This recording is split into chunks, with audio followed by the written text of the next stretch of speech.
व्रत का जो नियम है वो एक ही नियम है जो शिव महापुराण के अंतर्गत है। सुबह पूजा की थाली लगाई है। 5 व्रतों का विधान है, छठा व्रत का विधान नहीं। कितने व्रत? 5। सुबह पूजन की थाली लगाई है। पूजा की थाली, अभिषेक का सामान सब लेकर आप मंदिर में जाइए। शिव मंदिर में जाकर बाबा का जल अभिषेक पूजन करिए जिस हिसाब से आप करते आए हो। पूजन की थाली में सामान उतना रखना जो शाम को भी आपके साथ चला जाए, अलग से नहीं रखना पड़े। अलग से केवल शाम को दिए रखो, जल रख लो थोड़ा सा, और बाकी का जो मिष्ठान आप तैयार करोगे बस वो, बाकी का चंदन अबीर गुलाल ये सब सुबह की थाली का रखिए, थोड़ा फल जो भी रख लो। सुबह पूजन करो, बाबा का निवेदन करो, घर आ जाओ, थाली को ढक कर रख दीजिए। शाम को जब जाओ कोई प्रसाद उतना ही बनाओ जितना भगवान के लिए बना रही हो। ये नहीं कि खीर ज्यादा बना ली तो आधी हम यहाँ ले जाएं और आधी घर के लिए छोड़ दें, नहीं, उतना ही बनाओ जितना भगवान के लिए जाएगा, जिसमें से 3 हिस्से हों। एक पात्र में भरकर ले जाओ, दोने ले जाओ, कटोरी ले जाओ, प्लेट ले जाओ, जो तुम्हारी मर्जी पड़े, कागज ले जाओ, जो तुम्हारा मन पड़े वो ले जाओ। 6 दिए लेकर जाओ, बाबा के मंदिर में जाकर पूजन अर्चना करो। शाम को अभिषेक नहीं करना है, केवल छींटा देना है। थोड़ा सा जल जो बचा हुआ है उसमें से थोड़ा थोड़ा छींटा देकर, जल का थोड़ा सा छींटा देकर पूजन आदि कर कर, जैसी पूजन सुबह करी वैसे ही भाव से पूजन करो। 5 दिए थाली में से नीचे रख दो, 6वां दिया भी नीचे उतार दो थाली में से।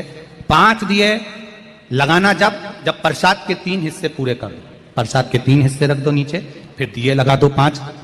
एक दिया उठाकर जिसको जलाया नहीं है वापिस अपनी थाली में रख दो। 5 दिए प्रज्वलित कर कर बाबा को निवेदन कर दो, बाबा आज मेरा पहला पशुपति व्रत है, इसको स्वीकार करना। दिल से बाबा इस कार्य के लिए मैंने करा है, इसको स्वीकार कर लेना। बहुत सुना बाबा पशुपति व्रत में कर रही हूं, मैं भी पूर्व में ना जाने कितनी योनियां ली होंगी, कौन सा मैंने बेकार कर्म विनय करो, बाबा से विनती करो। एक दिया, एक प्रसाद का हिस्सा थाली में लेकर आ जाओ, बाबा को निवेदन कर कर, बाकी का वहां छोड़कर एक दिया, एक प्रसाद का हिस्सा लेकर आ जाइए। एक दिया, एक प्रसाद का हिस्सा लाए, घर के अंदर प्रवेश करते समय सीधे हाथ की ओर बैठकर, अपने घर की ओर मुख कर कर सीधे हाथ की ओर उस दिए को घर के बाहर प्रज्वलित कर दो। भगवान से विनती करो, भोलेनाथ आप मेरे घर में प्रवेश कर कर मेरा कार्य सिद्ध करें। बाबा को निवेदन कर कर अंदर जाइए। भोजन करने से पहले जो मीठा है, एक हिस्सा प्रसाद का है, उसको खा लीजिए। उस हिस्से में से किसी को नहीं देना, चाहे घर में बच्चे हों चाहे बड़े हों, उस प्रसाद का हिस्सा केवल तुमको खाना। पहले प्रसाद खाइए, उसके बाद में फिर भोजन करें। एक समय फलाहार कर सकते हो, दूसरे समय भोजन कर सकते हो। इसमें जरूरी नहीं कि आपको मीठा ही खाना है। शाम का जो प्रसाद बनेगा वो मीठे का ही भोग लगेगा। सुबेरे आप आराम से नमकीन का भी फलाहार कर सकते हो, मीठे का भी फलाहार कर सकते हो। फलाहार के लिए कोई मना नहीं है, फलाहार आप कैसा भी कर सकते हो। पर भोजन जब करोगे, अन्न जब खाओगे, जब पहले भगवान का प्रसाद खा लो।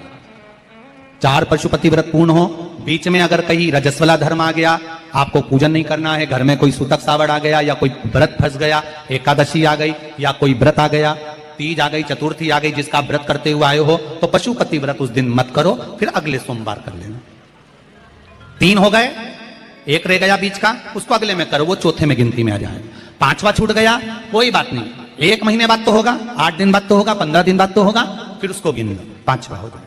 महाराज ऐसे 5वां व्रत जब आए, 5वें व्रत के दिन शाम को जब पूजन करने जाओ, एक श्रीफल, कुछ रुपए, 11 रुपए आदि जो भी है, नारियल पर रखकर बाबा को विनय कर कर, बाबा आज मेरा पशुपति व्रत पूर्ण हो रहा है, आपकी कृपा हो, मेरी झोली भरना बाबा, विनती करो। और वो श्रीफल रुपया रखकर 5 दिए लगाकर, एक दिया वापिस लेकर, एक हिस्सा प्रसाद का लाकर देहली पर अपने वही दिया लगाकर अंदर प्रवेश कर कर भोजन ग्रहण करो। बाबा को निवेदन कर लो। पशुपति व्रत का कोई उद्यापन नहीं है, पशुपति व्रत का एक ही उद्यापन है, जो श्रीफल और 11 रुपए आपने मंदिर में रखे हैं, वो उद्यापन के भाव से रखे हैं, भगवान को नमन कर कर रखे हैं। ये पशुपति व्रत। अब दुनिया शरने मांगू घड़ी रे घड़ी, दुख काटो दया करी निदर्शन। आप दिल से उसका स्मरण, ये पशुपति व्रत है। एक व्रत करने के बाद अगला जब व्रत करो तो थोड़ा रुक कर करना, एक साथ लगे लगाए व्रत ना करिएगा, थोड़ा रुक कर करिए, इंतजार करो 3 महीने का कि बाबा मेरी ऊपर कृपा जरूर करेगा। दिल से करा है तो वो दिल से देगा, झोली भर कर देगा, ये निश्चित है, उसका व्रत फल देता है। करना जरूरी नहीं है कि व्रत माताएं करेंगी, पुरुष कर सकता है, बच्चे कर सकते हैं, बूढ़े कर सकते हैं, बड़े कर सकते हैं, बेटा बेटी कर सकते हैं, नवयुवक बच्चे कर सकते हैं, पर दिल से करो उस पशुपति व्रत। कोई आपका दूसरा व्रत फंस गया है तो पशुपति व्रत को छोड़ दो, उस दिन आपका जो व्रत है, एकादशी हो, चतुर्थी हो, तीज हो, छठ हो, उसको कर लो। नवरात्रे फंस गए, नवरात्रे कर लो, उसके बाद कर लेना पशुपति। जितने व्रत रह जाए उस व्रत को बाद में। महाराज शिव कृपा, व्रत एक ही मंदिर में करना, जिस मंदिर में पहला व्रत करा है उसी मंदिर में 5 व्रत करना। ये नहीं कि हम मायके में 2 व्रत करके आ गए और तीसरा व्रत हमने ससुराल में कर लिया। नहीं, 2 व्रत करके मायके से आ गई हो तो 3 व्रत भी मायके जाके ही करना। अगली बार ऐसे जाना कि सोमवार बीच में फंस जाए और तुम 1 व्रत करके आ जाओ। मायके में अगर व्रत कर रही हो तो अपनी पूजन का सामान अपने ही रुपए का होना चाहिए, मायके के पैसे का नहीं चाहिए। कुंवारी होती और तुम मायके के सामान से पूजन करती, अगर कुंवारी होती तो तुम्हारा वो पूजन लगता, पर विवाह होने के बाद, गोत्र बदलने के बाद आप अपना पूजन का धन अपना खर्च करें। हम तो यहां तक कहते हैं मंदिर में भी अगर लोटा भरा हुआ रखा है, मंदिर में बाल्टी भरी रखी है, आप पहले अपना कुछ रुपया दान पेटी में डालकर फिर आप उस लोटे का प्रयोग करें। पीपल के पेड़ के नीचे पूजन करने गए, आंवले के पेड़ के नीचे पूजन करने गए, बड़ के पेड़ के नीचे पूजन करने गए, किसी की लगी लगाई थाली मिल गई, सामान मिल गया, उसके सामान में से आप मत चढ़ाइए। आपके पास जो सामग्री है आप उससे पूजन करें। अपने पड़ोसी से 1 रुपया भी मांगकर भगवान को मत दीजिए। जिस भगवान को देते हो उस भगवान को बुरा लगता है कि मेरे सामने खड़ी होकर हाथ पड़ोसी के आगे फैला रही है, तुम मुझसे मांग, मैं तुझे झोली भर कर दूं। प्राप्त हुआ। बहुत सुंदर प्रश्न है आपका गुरुजी। पशुपति व्रत में जो 6 दिए लगाए जाते हैं उसमें बत्ती गोल लगाना चाहिए कि लंबी लगाना चाहिए? प्रश्न बहुत अच्छा है, एक बार जोरदार ताली बजाओ भगवती साहू के लिए। बहुत अच्छा प्रश्न है। हमने पहले भी कथा में कहा कि शंकर भगवान के मंदिर में पार्वती भी है, शिव भी है, दोनों विराजमान है। आप दोनों तरह की बत्ती शंकर के मंदिर में लगा सकते हैं। जहां देवी के मंदिर में अकेली देवी होती है तो वहां पर फिर लंबी बत्ती का क्रम आ जाता है। पितरों की पूजन हो रही होती है, लंबी बत्ती का क्रम आ जाता है। पर जहां पर देवादिदेव महादेव भी हैं, पार्वती भी है, वहां आप गोल भी बत्ती समर्पित कर सकते हो और लंबी भी बत्ती लगा सकते हो, उसमें कहीं दोष नहीं आए। फिर आपने वर्णन करा 5वां व्रत पूर्ण होने पर 108 पुष्प या चावल बेलपत्र चढ़ाते हैं। सबको एक साथ चढ़ा देना चाहिए कि एक एक करके चढ़ाना चाहिए? वैसे शास्त्र रीति के अनुसार पशुपति व्रत में जो 5वां सोमवार पूर्ण होगा और आप 108 अगर कोई वस्तु चढ़ा रहे हो तो एक एक कर श्री शिवाय नमस्तुभ्यम, श्री शिवाय नमस्तुभ्यम, एक एक कर चढ़ाना चाहिए। एक साथ हाथ में लिया और एक साथ नहीं चढ़ाना, एक एक कर समर्पित। बहुत अच्छा प्रश्न है। एक प्रश्न जो आपने किया था उसका उत्तर इस कथा में चल रहा है, नंदी वाला। जो प्रश्न आपने तीसरा करा है उसका उत्तर इस कथा में चल रहा है कि आप कहते हो उड़ाते हैं तो हमारे सनातन धर्म की ही उड़ाते हैं और जी खुद उड़ाते हैं, दूसरा उड़ाने वाला नहीं होता। दूर के ढोल हमें समझ में आते हैं, उसका धर्म हमें समझ में आ गया, उनका क्या है, ऐसा है, आओ कुछ नहीं, उनके धर्म में ऐसा है, कितना आनंद हमें दूसरे के धर्म में लग रहा है और हमारा सनातन धर्म हमको बुरा लगता है। हमारे सनातन धर्म हमें बुरा लगने लगा। अरे भाई, लोग कहते हैं कि नंदी के कान में कहते हो, ये कोई हमारे पुराणों में या शास्त्रों में लिखा है? भगवती बहन साहू, आपको धन्यवाद देना चाहूंगा और एक बात कहना चाहूंगा। जितनी भी शिव महापुराण के अंतर्गत चाहे उपाय जो बताए जाते हैं कि बेलपत्री ऐसे चढ़ाना, काली मिर्च ऐसे चढ़ाना, चावल ऐसे चढ़ाना, धतूरा का क्या महत्व है, शमी के पत्ते का क्या महत्व है, बेलपत्री के पत्ते का क्या महत्व है, ये जितनी भी बातें बताई जाती हैं ये सब पुराण के अंतर्गत से बताई जाती है। अब दुनिया के लोग इसको चाहे टोटका कह दें, चाहे दुनिया के लोग इसे टोना कह दें, पर पुराण से हटकर कुछ नहीं। और आप लोगों को अगर बोला है कि नंदी के कान में कहकर भगवान शंकर के मन में बात पहुंचे, तो ये क्यों कहा, तो ये भी हमारी शिव महापुराण में लिखा है जलंधर के चरित्र में। कोई आपसे कहे कि नंदी के कान में बोलने से क्या होता है, ये जलंधर का चरित्र कह रहा है। मां पार्वती जी का हस्त कमल पकड़कर जलंधर लेकर जाने लगा।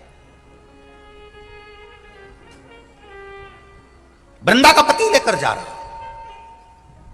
वृंदा तो भगवान की भक्ति में लीन रहती थी, उसको तो जलंधर को सबसे ज्यादा तकलीफ थी नारायण से, पर शिव के पास आ गया। क्योंकि ईर्षा प्रवृत्ति, अभी कथा में कहा, कोई कोई ऐसा होता है जिसको तुमसे बेर नहीं होता तो भी अंदर से ईर्षा जाग जाती है। कोई कोई ऐसा होगा जिसको अंदर से ईर्षा जागती है, अपने आप अंदर से ईर्षा जागती है, उसका कोई बेर नहीं, और ईर्षा जाग गई, भीतर से ईर्षा जाग गई। ना आप उससे मिले हो, ना कभी वो आप उसके सामने बैठे हो। कई लोग किसी ना किसी की बुराई करते हैं तो हम लोग पूछ भी लेते हैं, क्यों साहब उनसे मिलकर आए हो क्या तुम? कभी नहीं मिल किया, कभी उनका सामना हुआ नहीं हुआ, तो फिर बुराई क्यों कर रहा? एक ने कर दी थी इसलिए हमारे ध्यान में था तो हमने भी कर दी। लो, वो कुआं में डूब के मरेगा तो तू भी मरेगा का? नहीं। नंदी सामने बैठा है, गणेश जी को मालूम पड़ गया, कार्तिकेय को मालूम पड़ गया, मां पार्वती जी का हस्त कमल जलंधर ने पकड़ लिया और लेकर चला। मालूम पड़ गया, तब नहीं रहा गया। गणेश जी को क्रोध आ गया और गणेश जी महाराज आए, शिव जी को जगाने लगे। पिताजी पिताजी पिताजी कर कर जगाया, उठो पिताजी, पिताजी उठिए, पिताजी जागिए, पिता को जगा रहे हैं। भगवान शंकर नहीं उठे, तप में लीन थे। क्या करें हम? जलंधर के पास में इतना बल है, इतना बल है, और पिता की आज्ञा नहीं होगी तो हम कैसे मार देंगे इसको? मारने को तो मार दें। मां ने आज्ञा करी थी कि जलंधर उसको तारकासुर को मार दो, तो कार्तिकेय ने तारकासुर को मार दिया। शिव जी की आज्ञा नहीं तो हम इसको कैसे मारें? क्या करें? सब कुछ गणेश जी ने देख लिया, शंकर जी के ऊपर बहुत बहुत बहुत बहुत प्रार्थना कर कर देख ली, पर शंकर जी नहीं जागे। तब आखिरी में विनायक ने, गणेश ने, जितने लोग आस्था चैनल पर कथा सुन रहे हैं, जितने लोग फेसबुक यूट्यूब पर कथा सुन रहे हैं, इस बात को याद रखना कि नंदी के कान में कहने से क्या होता है वो ये इस कथा से सीख लेना। आखिरी में गणेश जी को लगा किसको कहूं, शंकर जी भी तप में हैं, नंदी भी तप में है, मैं किसको कहूं? शिव जी को कह के कर थक गया, पिताजी को बोल बोल कर थक गया, पिताजी जागते नहीं। अब मैं किसको कहूं ये बात, किससे कहूं?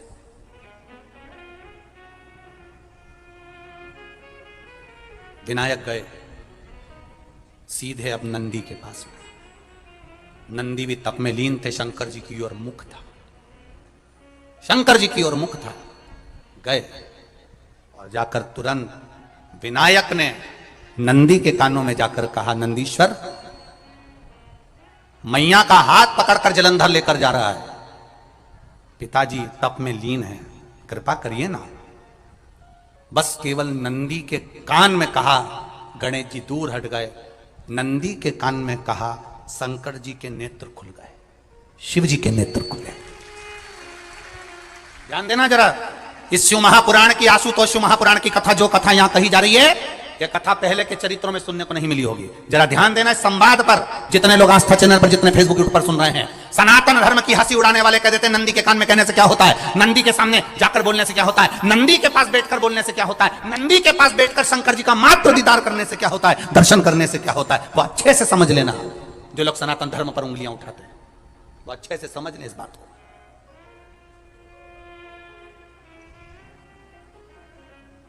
क्या होता है? नंदी तप में लीन, शिवजी तप में लीन, शिव नहीं उठ रहे। विनायक ने नंदी के कानों में जाकर कर दिया, नंदी के कान में जाकर कहा, नंदी के नेत्र नहीं खुले। नेत्र किसके खुले? जम के बोलो, महादेव के खुले, शिव जी के खुले। पशुपति व्रत का वर्णन देवादिदेव महादेव की ये पवित्र कथा वर्णन कर रहे हैं। पशुपति व्रत आप लोग तो करे हुए हैं व्रत, फिर भी गलती ना हो, उसके स्मरण में रहे। पशुपति व्रत का